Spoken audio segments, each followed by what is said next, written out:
আজকে আমরা বাড়ির উদ্দেশ্যে রওনা দেবো। আমাদের ব্যাগ বুক সব রেডি হয়ে গেছে, কারণ আজকে রাতেই ট্রেন আছে। আর এদিকে আমরা সবাই রেডি হচ্ছি, আর প্রসাদটাও সবাই মিলে ভাগ করে নিয়েছি। বেরোনোর আগে পুরো ঘরটা একবার ঘুরে দেখে নিলাম, আর এখানে আমরা ডিসকাস করছিলাম যে রাতে কি খাবো।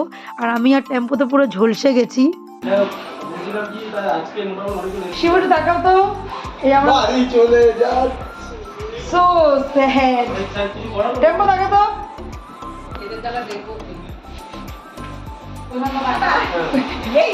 জগন্নাথ বাবু কি জয়। এই বলো শিবু জয় জগন্নাথ কি? জয় জগন্নাথ কি জয় জগন্নাথ কি জয়। চলো চলো বাড়ি যাও সবাই, ভালো হবে। আবার আসছে বছর, সামনে বছর দেখা হবে। এই এক এক করেও বেরোচ্ছে দেখো। শিবুকে জয় করে না বাথরুমে আছে, চাবিটা আর কি বাকি আছে? আকাশ বাকি আছে, দাঁড়া আকাশ দাঁড়া।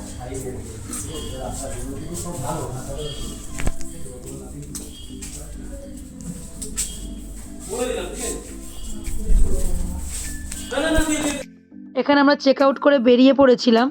আর যেহেতু আজকে আমাদের শেষের দিন, তো সেহেতু আজকে আমাদের খুব দুঃখও হচ্ছিল, আবার সেই সাথে একটু আনন্দও ছিল, কারণ বাড়ি যাব অনেক দিন পরে।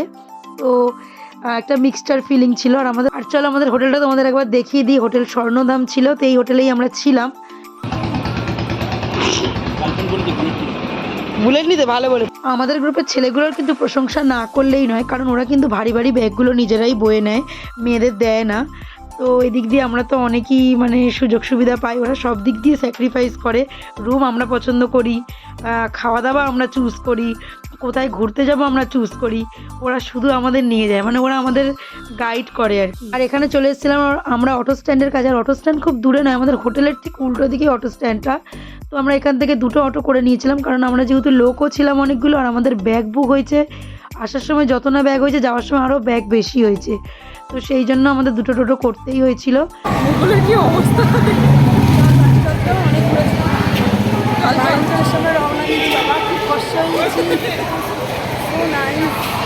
আর এখানে আমরা সব কটা পুরো প্রায় ভূত হয়ে গেছি, তো নিজেরাই নিজেদের ছবি দেখছি আর হেসে পাগল হয়ে যাচ্ছি। আর এখানে দেখো না, সব বসে আছে, এখানে আমাদের ট্রেনের অনেক দেরি ছিল, আর আবার রাত্রিরের খাবারটা আনতে গেছিলো বাকিরা। আর আমরা এখানে বসে বসে কেউ ব্যাগ মুনছি, কেউ ফোন ঘাঁটছি, আর কেউ ঘুমে ঢুলছি। তো এই করতে করতে ভাবলাম যে না এরকম করলে হবে না, তাই আমরা একটু খেয়ে নিয়েছিলাম ফ্রুটি।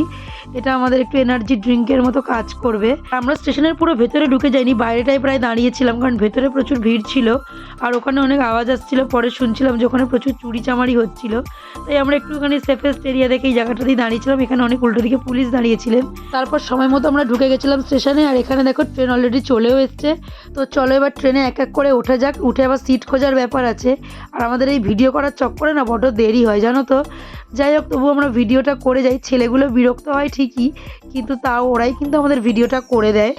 তো এখানে চলো আমরা আগে উঠে যাই। আর হ্যাঁ, সাথে কিন্তু আমরা রাতের খাবারও নিয়ে নিয়েছিলাম। আর এখানে শিবু অলরেডি তার সিটে গিয়ে শুয়েও পড়েছে। আর আমাদের যেহেতু মিডিল আর আপার সিট, তাই আমরা এখানে বসে রয়েছি, রাত্রে ডিনার সেরে একেবারে শোবো। আর আমাদের চোখে মুখে রয়েছে ক্লান্তির ছাপ, হয়তো দেখে বোঝাও যাচ্ছে। তো যাই হোক, এখানেই ভিডিওটা শেষ করছি। চলো দেখা হচ্ছে নেক্সট পার্টে, ততক্ষণ অবধি টাটা।